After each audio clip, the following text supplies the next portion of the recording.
Hi everyone, welcome back to the Chaplain's Corner. I'm Father Travis Crotty, and I just finished up last Wednesday, or a couple weeks ago now, a 4-week consecutive series with a few members of the community, but mostly students of Galen Catholic, on John Paul II's theology of the body.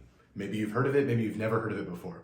John Paul II, of course, was the Pope from 1979 until 2005 when he died. And in the late 70s and through the early 80s, his Wednesday audiences, is what they're called, at noon on Wednesday, the Pope from a little window in St. Peter's Square comes out, does a little prayer, preaches a little sermon, and then gives everybody a blessing. And that's when you go buy all your rosaries and holy medals and you hold them up and the Pope blesses them and stuff. It's really hard to hear because if you stand in the middle of the piazza, it's at noon, so you're blasted by the sun. But if you stand underneath the colonnades, you're by these huge fountains. And he's also speaking Italian, so it's very difficult to understand. But thankfully, they wrote these down. Because for all those years, from the late 70s through the 80s, John Paul II, he preached all of those little sermons on Wednesdays at his audiences on what he would eventually call the theology of the body. John Paul II, when he was growing up in Poland under both Nazi and communist regime, right, he just saw so much cultural upheaval.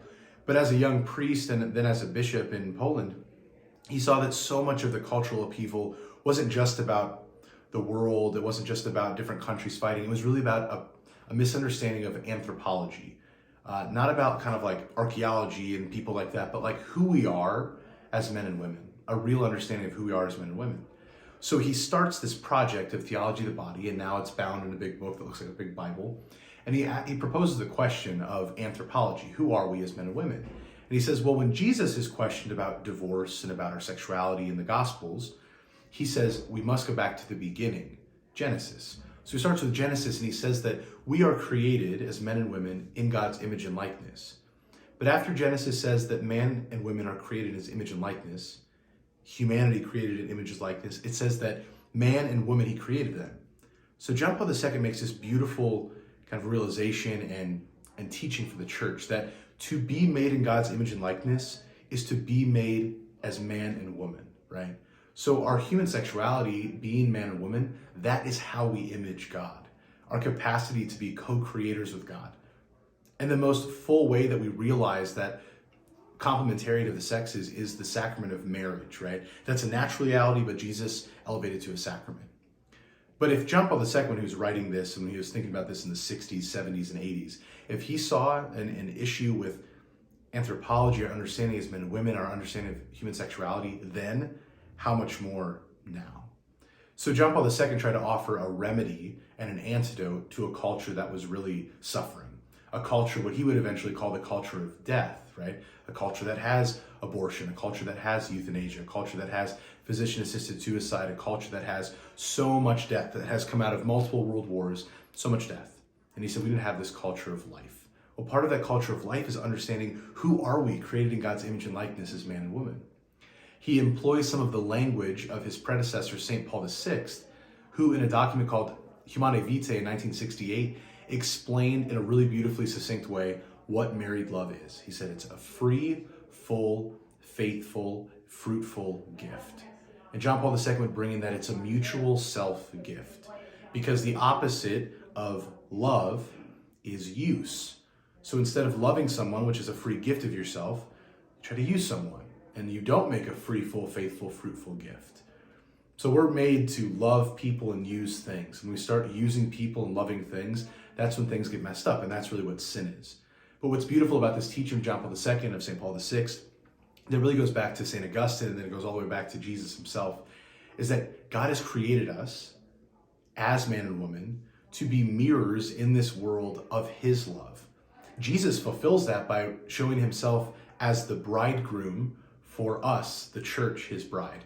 And every married couple gets to be a little icon or a little mirror of Jesus' love for the church in the world, which is beautiful. And then celibates like myself, we point to heaven with our lives and show that there's something more. As good as marriage is, it's one of the best things in this world. There's something more that we're created for, ultimately union with God.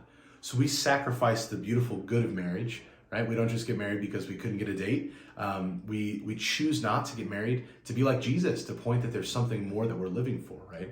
That marriage is this beautiful gift, but it's made to prepare us for heaven. Just like a life of celibacy is a preparation for for heaven. But I just want to leave you with that this gift we're made for is a gift of free, full, faithful, and fruitful mutual self-gift, mutual love. So there's so many questions, different controversial topics in the church and the world today about human sexuality. There's always questions about same-sex attraction, same-sex marriage. There's continued question about the church's teaching on contraceptives. There's questions about annulment and divorce. There's questions about in vitro fertilization. There's all these different bioethics questions. All of those questions can be hung on and can be held up to this framework. If marriage is made, it's God designed it for the unity of spouses and the procreation of children, babies and bonding, and if it's made to be a free, full, faithful, and fruitful mutual self-gift of love, then we can hold these things up to it and say, well, is this thing that we're asking about a free, full, faithful, and fruitful mutual self-gift? Or is it lacking one of those things? Or is it not fulfilling one of those things? That is such a helpful way to really give some credibility and understanding and kind of concreteness to understanding of our sexuality as men and women in a world that's so confused about it as we continue to move through gender ideology and different questions about who we are as men and women. If you ever want to look into more of it, there's a great book, and I still have more copies. You can reach out and let me know through an email, Theology of the Bodies for Beginners by Christopher West, to dig more into this idea of a free, full, faithful, fruitful gift that is shown in marriage, but that's ultimately what we're going to experience in heaven. A free, full, faithful, and fruitful mutual self-gift with God himself. So hopefully we can have just like a fuller understanding of what it means to be man and woman, to make this mutual self-gift, to love instead of using each other. Thanks for tuning in, and I will see y'all soon.